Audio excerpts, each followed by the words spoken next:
لوگوں نے صحابہ کے اندر لڑائیاں پیدا کر رکھی ہیں، لیکن یہ رحماء بینہم کا عملی مظاہرہ تھے، عملی ثبوت تھے، ایک دوسرے کے لیے ان کا پیار، ان کی محبت۔ حضرت علی المرتضیٰ اور حضرت سیدنا صدیق اکبر رضی اللہ تعالیٰ عنہ جا رہے ہیں کہ آگے امام حسن کھیل رہے ہیں، تو حضرت صدیق اکبر رضی اللہ تعالیٰ عنہ امام حسن کو اٹھا کر کے اپنے کندھوں پہ بٹھا لیتے ہیں اور ساتھ بولتے ہیں کہ اے حسن تو حضور کے مشابہ ہے، علی کے مشابہ تو نہیں ہے۔ اور حضرت علی المرتضیٰ رضی اللہ تعالیٰ عنہ تبسم کرتے چلے جا رہے ہیں، مسکراتے چلے جا رہے ہیں۔ ان کی تو محبت اور پیار کی کہانیاں تھیں۔ تو کہ نہ شناسی خفی راز جلی ہوشیار باش، اے گرفتار ابو بکر و علی ہوشیار باش۔ اقبال نے کہا تو خفی اور جلی کو نہیں جانتا، جو باریک جال بچھائے گئے ہیں سازشوں کے تو ان سے آگاہ نہیں ہے۔ ابو بکر و علی کو آپس میں مقابل کھڑے کرنے والے سوچ یہ اسلام کے خلاف گہری سازش ہے۔ مجھے بتاؤ کہ اگر حضرت سیدنا صدیق اکبر اور دیگر اصحاب کو جو حضور کی تربیت کا جوہر تھے ان کو غلط ثابت کر دیا جائے تو پھر یہ کس پہ حرف آتا ہے؟ حضور کی تربیت پہ حرف نہیں آئے گا؟ یہ سازش تھی اسلام کے خلاف۔ جو یہ بدقسمتی ہے کہ امت ان سے پیار کرنے کی بجائے آپس میں ان کے ناموں پہ الجھ رہی ہو اور یوں گروہوں میں فرقوں میں تقسیم ہو کے رہ جائے۔ ایک کا پیار دوسرے سے دوری کا سبب بن جائے، یہ کیا ہوا؟ ماں سے پیار کرنے کا یہ مطلب نہیں ہے کہ باپ غلط ہے، اور باپ سے پیار کرنے کا مطلب یہ نہیں ہے کہ ماں سے نفرت کی جائے اور ماں سے دور ہٹ جایا جائے۔ ان کے اپنے اپنے فرائض ہیں، اپنے اپنے منصب ہیں۔ بھائیوں سے پیار کرنے کا مطلب یہ نہیں ہے کہ بہنوں کا انکار کر دیا جائے، بہنوں سے پیار کرنے کا مطلب نہیں ہے کہ بھائیوں کی محبت کا انکار کر دیا جائے۔ اہل بیت کی محبت کا قطعاً یہ معنی نہیں ہے کہ صحابہ پر سب و شتم کیا جائے، اور صحابہ سے محبت کا معیار یہ نہیں ہے کہ اہل بیت کا نام سن کے چیں بجبی ہو جائیں اور چہرے کا جو ہے وہ رنگ بگڑ جائے۔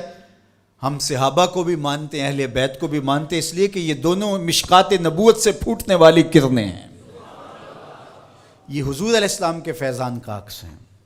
اور صحابہ میں اور اہل بیت میں آپس میں منافات نہیں تھی، تو یہ تو رحماء بینہم کا عملی ثبوت تھے، عملی روپ تھے، لیکن ہم ان کے اندر منافات کھڑی کر دی اور ان کو دو الگ خانوں میں بانٹ دیا۔ اللہ اکبر۔ کسی نے کہا کہ اہل بیت اور صحابہ ہماری آنکھیں ہیں، تو معترض نے کہا دائیں کون سی ہے اور بائیں کون سی ہے؟ اس نے کہا آنکھیں دائیں بائیں نہیں ہوتی، آنکھیں ایک ہی ہوتی ہیں۔ تو ان کی محبت ہمارا ایمان ہے، کیونکہ محبتوں کا مرکز ذات رسالت مآب صلی اللہ علیہ وسلم، پھر وہاں سے جس کو بھی حضور سے تعلق ہوگا وہ محبت اس سے پیدا ہو جائے گی۔ یار محبوب تو محبوب رہا، اللہ نے ان گھوڑوں کی قسمیں کی ہیں جو محبوب کے غلاموں سے جڑ گئے۔ قرآن اٹھائیے، وَالْعَادِيَاتِ دَبْحًا فَالْمُورِيَاتِ قَدْحًا فَالْمُغِيرَاتِ صُبْحًا فَأَثَرْنَ بِهِ نَقْعًا فَوَسَطْنَ بِهِ جَمْعًا۔ محبوب تیری ہی نہیں، تیرے غلاموں کی نہیں، تیرے غلاموں کے گھوڑوں کے پاؤں سے لگی ہوئی کھریوں کے ٹکرانے سے، پتھروں سے جو شرارے نکلتے ہیں، میں خدا ان شراروں کی بھی قسم کرتا ہوں۔ محبوب تیرے غلاموں کے گھوڑوں کے پاؤں کے ٹکرانے سے جو گرد اڑتی ہے، اڑتی ہوئی دھول کی بھی قسم کرتا ہوں، اور ان گھوڑوں کے سینوں سے جو آواز نکلتی ہے، میں رب ہو کے اس آواز کی بھی قسم کرتا ہوں۔ اور تم الجھے ہوئے ہو یہاں ابو بکر و علی میں۔ لا اقسم بہذا البلد، مجھے قسم ہے شہر کی، مکہ کی قسم کیوں؟ وانت حل بہذا البلد، اس لیے محبوب اس شہر کی گلیوں میں تو خرام ناز جو کرتا رہا ہے۔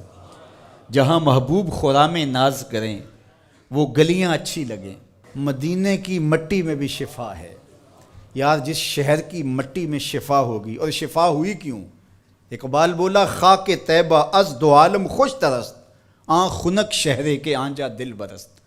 کہا کہ اس مٹی میں شفا اس لیے پیدا ہوئی کہ یہاں قدم حضور کے لگے، تو وہ ذرے خاک کے بھی شفا بن گئے۔ جن ذروں کو حضور کے شہر سے نسبت ہو گئی، تو جس کو جگر کا ٹکڑا کہا، اور جو مزار کا بھی ساتھی اور غار کا بھی ساتھی ہے، تو ان کی عظمت کیا؟ ہم ہوتے کون ہیں کہ ہم جو ہے وہ ان کی عظمتوں کو تولنے بیٹھ جائیں؟ ہماری اوقات، ہماری حیثیت کیا ہے کہ ہم ان کی جو ہے وہ عظمتوں پر بات کریں، جن کی عظمتوں کو سمجھنا ہمارے بس کا روگ ہی نہیں ہے۔ ہمارے لیے اتنا کافی ہے کہ حضور کی آل کو بھی سلام، حضور کے اصحاب کو بھی سلام، اور ان کے لیے دلوں میں معمولی سا غبار اور میل بھی جو ہے وہ ایمان کی پونجی لٹ جاتی ہے. یار نو میلی اکھ نہ ویکھی متا مرسیں کافر ہو کے. کبھی بھی اپنے آپ کو ایسی بحث کے اندر شامل نہ کرنا جس کا نتیجہ بے ادبی تک پہنچتا ہو. سارا دین حضور کی محبت کا نام ہے، سارا دین ادب کا نام ہے.